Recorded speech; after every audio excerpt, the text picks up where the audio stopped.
ஆண்டவராகிய இயேசு கிறிஸ்துவின் இனிய நாமத்தினாலே உங்கள் யாவரையும் நான் அன்போடு வாழ்த்துகின்றேன், வரவேற்கின்றேன். இறைவேண்டல் செய்வோம். தாயும் தந்தையுமாகிய நல்ல கடவுளே, நாள் இந்த நேரத்திற்காக நாளுக்காக உங்களுக்கு நன்றி செலுத்துகிறோம் சுவாமி.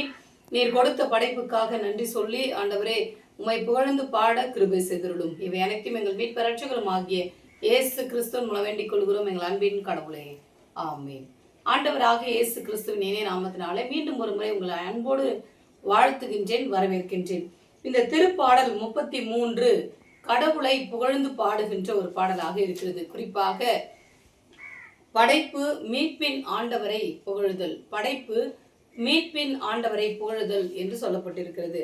இந்த பாடல் புகழ்ச்சி பாடல் என்று பார்க்கும்பொழுது ஆண்டவரை எதற்காக புகழுகிறோம், ஏன் புகழுகிறோம், எப்படியெல்லாம் புகழுகிறோம் என்று இத்திருப்பாடலில் இருக்கின்ற திருமொழிகள் நமக்கு விளக்குகின்றது. குறிப்பாக ஆண்டவருடைய வல்லமை அவருடைய படைப்பை பார்க்கும் பொழுது தெரிகிறது.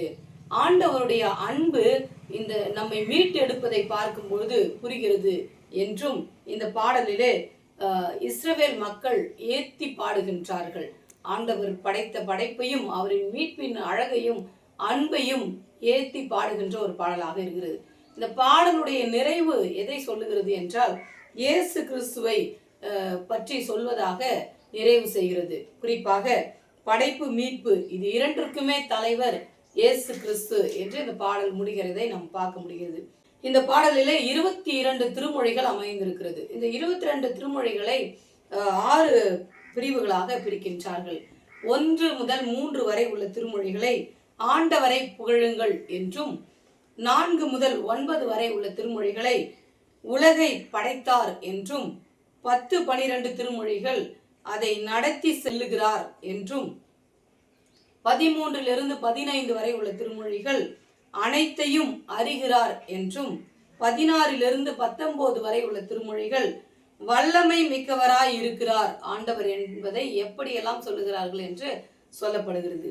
20 22 வரை உள்ள திருமொழிகள் ஆண்டவர் மீது நம்பிக்கை வையுங்கள் என்று இந்த திருமொழிகள் நிறைவு செய்கிறது. இதனுடைய பின்னணத்தை பார்க்கும் பொழுது இந்த திருப்பாடல் வழிபாட்டிற்காகவே, திரு வழிபாட்டிற்காகவே இயற்றப்பட்ட ஒரு பாடல் என்ற கருத்து இருக்கின்றது. உடன்படிக்கையை நினைவு கூறுகிற நாளிலும் வசந்த காலத்தினுடைய தொடக்க நாளிலும் இந்த புதிய பாடலை பாடுகின்றார்கள். இதில் ஒரு சிறப்பு அழுத்தம் கொடுக்கிறார்கள், புதிய பாடலை கடவுளுக்கு பாடுங்கள் என்று. அப்படி என்றால் ஒவ்வொரு முறையும் புதிய பாடல்களை எழுதி பாட வேண்டுமா என்ற கேள்வி இருக்கிறது. புதிய பாடல்களையும் ஏற்றி பாட வேண்டும். அதோடு கூட தெரியாத பாடல்களை தெரியாதவர்களுக்கு புதிதாக சொல்லிக் கொடுக்க வேண்டும். குறிப்பாக திருச்சபைகளில் எந்த பாடல்கள் பாட முடியாமல் இருக்கிறதோ அந்த பாடல்களை இறை மக்களுக்கு சொல்லிக் கொடுக்க வேண்டும். குடும்பத்திலே சிறு பிள்ளைகளுக்கு இருக்கின்ற கீர்த்தனை பாடல்கள் அல்லது புதிய பாடல்களை, தெரியாத பாடல்களை சொல்லிக் கொடுக்குவதையும் இது சுட்டுகின்றதாக இருக்கிறது.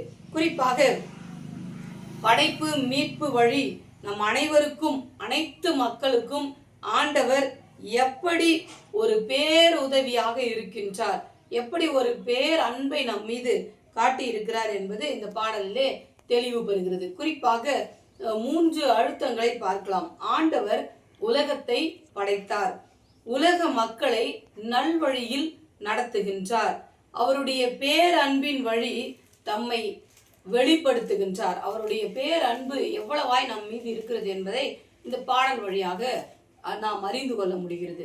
இதனுடைய பொருள் விளக்கத்தை பார்க்கும் பொழுது 2வது திருமொழியிலே யாழ், பதின், நரம்பு, யாழ் இதெல்லாம் இந்த போன்ற வார்த்தைகள் எல்லாம் இசை கருவிகளை சொல்வதாக இருக்கின்றது.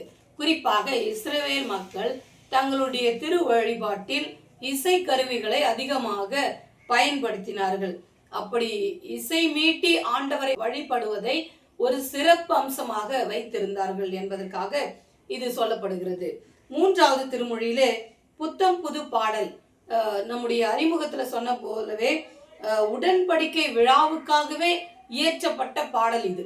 ஒவ்வொரு சிறப்பு நாளுக்காக, சிறப்பு வழிபாட்டுக்காக இப்ப கூட நம்ம நிறைய பாடல்கள் இருக்கிறது. குறிப்பாக நம்முடைய வேலூர் பேராயத்திலே கூட பேராய பாடலாக உலகில் எமக்கு ஒரு பெருமை என்ற பாடல் பாடும்பொழுது பார்த்தாக்கா நம்முடைய வேலூர் பேராயத்தில் இருக்கிற சிறப்பு அம்சங்களை சொல்லுவார்கள். அது போல புத்தம் புது பாடல் இந்த திருப்பாடல் 33 முழுக்க முழுக்க உடன்படிக்கை பண்டிகைக்காகவே விழாவுக்காகவே இயற்றப்பட்ட பாடல் என்கிறார்கள்.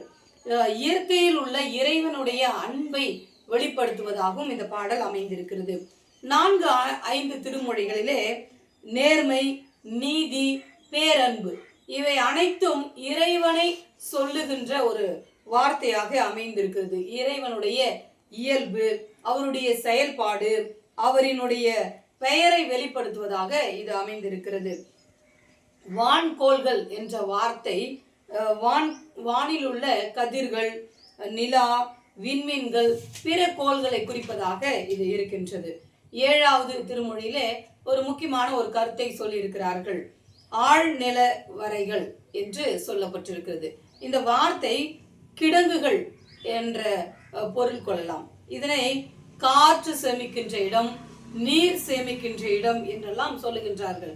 திருப்பாடல் 135:7 7வது திருமொழியிலும் இதை குறித்து சொல்லப்பட்டிருக்கிறது. குறிப்பாக படைப்பின் பொழுது நிலத்திலிருந்து பிரிக்கப்பட்ட நீரை குறிப்பதாகவும் இதை சொல்லலாம்.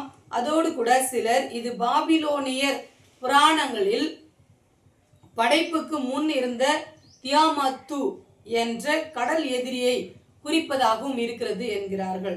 திருப்பாடல் 8ஆம் அதிகாரம் 2வது திருமொழியிலே இது சொல்லப்பட்டிருக்கிறது. எனவே இந்த சேமிப்பு என்பது எப்படி படைப்பிற்கு முன்பாக பின்பாக இருந்தது என்பதை வெளிப்படுத்துகிறதாக இருக்கிறது. 10-11 திருமொழிகளில் கடவுளுக்கும் மனிதர்களுக்கும் இருக்கின்ற வேற்றுமைகளை குறித்தும் அதை புரிந்து கொள்கிற விதத்தை குறித்தும் சொல்லப்படுகிறது. ஏனென்றால் கடவுளுடைய நினைவுகள் நம்முடைய நினைவுகளாக இருக்க முடியாது.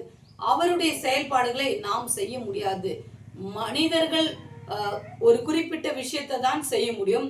ஆனால் கடவுள் தான் படைப்பாளர் என்பதை நாம் ஒவ்வொருவரும் உணர்ந்து கொள்ள வேண்டும் என்று இத்திருமொழி நமக்கு வலியுறுத்துகிறது. எசையா 8ஆம் அதிகாரம் 10வது திருமொழியிலும் ஆண்டவருக்கும் மக்களுக்கும் இருக்கின்ற வித்தியாசத்தை வெளிப்படுத்துகிறது. 12வது திருமொழியிலே இந்த வசனம் 33வது திருப்பாடல் 18-20 வரை இஸ்ரவேல் மக்கள் மீது கடவுள் வைத்திருந்த பேரன்பையும் கடவுள் வைத்திருந்த அவர்கள் மீது வைத்திருந்த பராமரிப்பையும் சுட்டுவதாக இந்த திருமொழிகள் அமைந்திருக்கின்றது. 13-15 வரை உள்ள திருமொழிகள் அனைத்திலும் இந்த பிரபஞ்சம் அனைத்திலும் ஆண்டவர் பெரியவர், அவருடைய வல்லமை பெரியது, அவருடைய படைப்பு பெரியது, அதிலே மனிதர்களுடைய தன்மையை நாம் புகுத்த முடியாது என்பதை நமக்கு வலியுறுத்துகிறதாக இருக்கின்றது. 16வது திருமொழியிலே எந்த அரசரையும் இது சுட்டவில்லை, மாறாக கடவுள் எல்லாருக்கும் பெரியவர், கடவுளுடைய சக்திக்கு முன்பாக மனிதர்கள் ஒன்றுமே இல்லை என்பதை இத்திருமொழி வலியுறுத்துகிறது. 17வது திருமொழியிலே போர்க்குதிரை என்று சொல்லப்படுகிறது. அந்த காலத்திலும் இந்நாட்களிலும் மனிதர்களுக்கு இருக்கிற ஒரு பெரிய நம்பிக்கை அவருடைய பணபலம், படைபலம், அவர்களுடைய பொறுப்புகள், இதை வைத்தே தன்னுடைய வாழ்வு நிர்ணயிக்கப்படுகிறது என்று நினைக்கிறார்கள். ஆனால் 17வது திருமொழியிலே ஆண்டவர் சொல்லுகிறார், குதிரை வீரர்களோ குதிரை படைகளையோ அல்லது பெரிய அரசாட்சியோ ஒரு மனிதனுடைய வாழ்வை தீர்மானிக்க முடியாது. மாறாக இறை வல்லமைக்கு முன்பாக மனிதர்களால் ஒன்றும் செய்ய முடியாது. 16வது 17வது திருமொழிகள் இரண்டுமே கடவுளின் வல்லமையை நாம் உணர்ந்தவர்களாக இருக்க வேண்டும் என்று சொல்லுகின்றது. 18வது திருமொழியிலே காத்திருப்போர் என்ற ஒரு வார்த்தை வருகிறது. இந்த வார்த்தை இஸ்ரவேல் மக்களை குறிப்பதாக இருக்கின்றது. ஆண்டவர் மீது நம்பிக்கை கொண்ட ஒவ்வொரு மக்களும் அவருடைய வல்லமைக்காக, அவருடைய மீட்புக்காக, அவர் நமக்கு கொடுக்கின்ற வாழ்வுக்காக காத்திருக்க வேண்டும் என்பதை இது சுட்டுகின்றதாக இருக்கின்றது. 19வது திருமொழியிலே பஞ்சத்திலும் என்ற ஒரு வார்த்தை வருகிறது. இந்த வார்த்தை எந்த சூழ்நிலையிலும் என்று எடுத்துக்கொள்ளலாம். ஒருவேளை பஞ்சம் என்பது உணவு, உடை, இருப்பிடம் இது போன்ற ஒரு வரையறுக்குள்ளாக இல்லாமல் எல்லா சூழ்நிலைகளிலும் எதிலே நமக்கு பஞ்சம் வருகிறதோ அந்த பஞ்சத்தில் இருந்தெல்லாம் கடவுள் நம்மை மீட்பார் என்ற நம்பிக்கையோடு காத்திருக்க வேண்டும் என்பதை குறிப்பதாக இருக்கின்றது. நிறைவாக 2 திருமொழிகளை நாம் மையப்படுத்த விரும்புகின்றோம். ஒன்று 13வது திருமொழி. கர்த்தர் வானங்களிலிருந்து நோக்கி பார்த்து எல்லா மனுபுத்திரரையும் காண்கிறார் என்று சொல்லப்பட்டிருக்கிறது. வானினின்று ஆண்டவர் பார்க்கின்றார். அப்படி என்றால் ஒரு உயர இடத்தில் நின்று கீழே பார்க்கும் பொழுது பல இடங்களை, பல பொருட்களை நம்மால் பார்க்க முடியும்.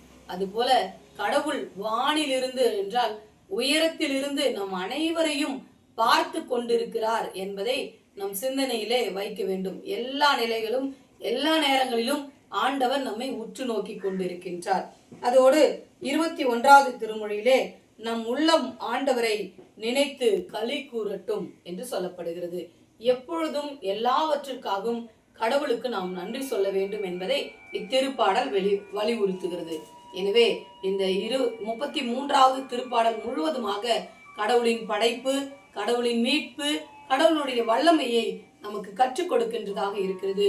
ஆண்டவர் தாமே திருமொழிகளை ஆசீர்வதிப்பாராக. ஆமென்.